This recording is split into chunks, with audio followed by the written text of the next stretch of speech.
Ndeba ekene mu na onwere ozi ji park send no ụbọchị nke ọzọ ọsọ na-asị na Oga Jik eje nka na Ebuka Obi si na onweti ya na agbala ndị nwere anwụ vidio agbahọ ndị nwere anwụ vidio biko mana for the meantime unu afọ vidio Evangelist Ebuka Obi unu afọ vidio Evangelist biko na ajụkwa biko onye ọbụla nwe vidio na all from J Park and Somatia regarding the fact that no cut out video from Zion Ministry, but Aka J Park and hotel.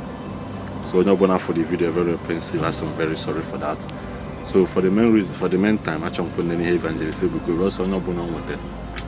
Oga Jik how mando kija mane pote. Any blogger upon an Apollo Okongwu Dibia. Apollo no. Onye will also go an Apollo Jeba. I'll say video. The bar the body video. And carbon Piawazo part 2 because in the video I put on the J Park no quite a Ebuka Obi regarding Ebu cat of win. Hey! Oga Jik Lele! Yeah, baby! Ebuka Obi I put it on your blogger. Blogger upon now around. We had to do a camera while zoom around way again. Temporary blog on Oga Jik. Oga Jik and Co. God they fight my battle. Isn't no abu abaka jofo? In a clear Akajo walk home. So why the head Buraka no? Eh? Isn't not about the goo, no abu Burgembu. Now one day go with the night. They can win about Dibia. Now video again. Nego say now say no problem. Try the moment from now. Oh, the guy you can never go and say, oh, you're going to search at Facebook. Any blogger open our to the camera. Well, Dibia, Ebane, Butozu, National, this and that. See what they ready video. In fact, no matter how I can, Oga Jik, I have here his boots. So why they get back? You talk to what?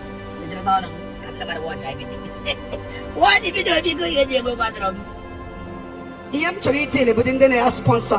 Come on, sponsor. Those who want them, those bloggers that are televising it. If I say it again, as I'm going to deal with the chief priests, I'm going to deal with those bloggers.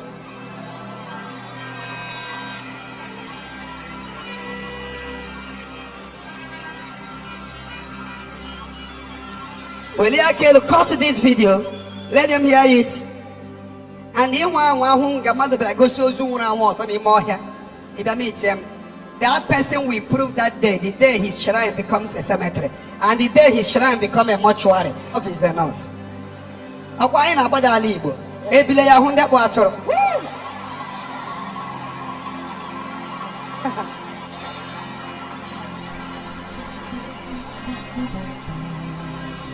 Amen and amen.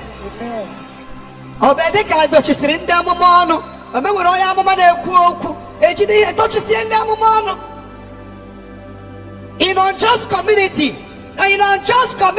silent is a crime. When you keep silent when things are where are the traditional rulers? Where are the prophets? It is now becoming a culture every day.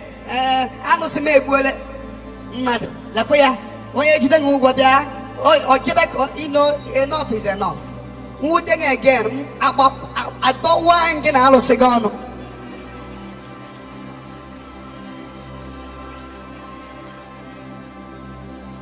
About 6 months. I don't know your way. Oh, you prove his shrine. Who even permitted you to? Do you know what is a dead body? When somebody die here now, order you to be televising it. And it, hi, don't worry. Come home me again.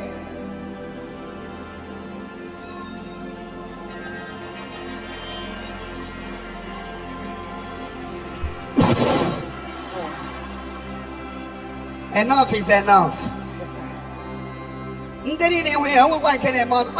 Last Sunday, I'm done. You cook my candy. But Sunday,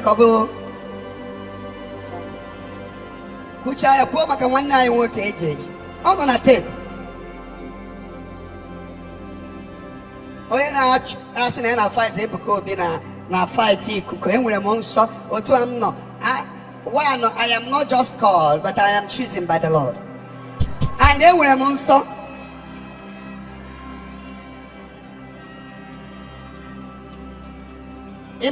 most of these people believe when somebody just Daniel.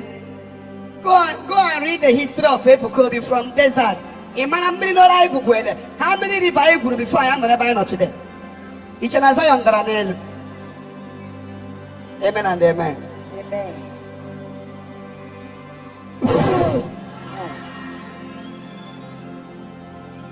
And enough of that rubbish. One day you want to see good here. Ijebros one day tap on him or him, Mina, where and one actually, Anya, poor, Imia, poor. Now to see good one day. What nonsense. Obi a quenny, Ibros one day tap on you. We shall lose. It will not happen again. Fatty, that case here, but the first case, medicine where police case and the court case, Ebuka personally. Men are going to win my case. Or follow I take here, or for judges in Abiaba. EF, or for couple on Abiaba, we deal with you. Ebuka had the apotanemia, Madeti Yakobo.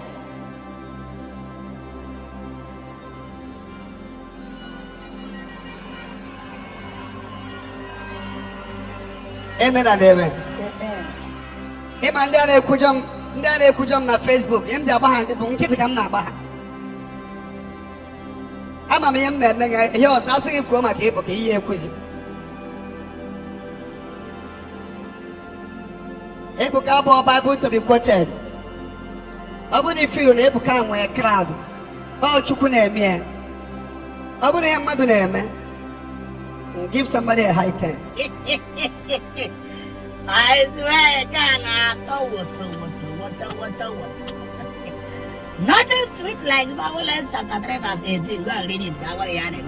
Violence is in Kato, but I go to Kina, boy, was say, no, Oga Jik, every day, keep your phone, one native doctor again. Send on Aaron Sebulu, whenever me post to a post, na Facebook. Me post to where every day he gave us a very odd seeing me for 6 months and got in Kembroka. Ebuka Obi, the prophet of our time. Right on, Papa. There must be a voice. About his release and the Baron nobody blocked it because Ebuka Obi has but I keep as well. God have raised the voice na east no why now to liberate his people.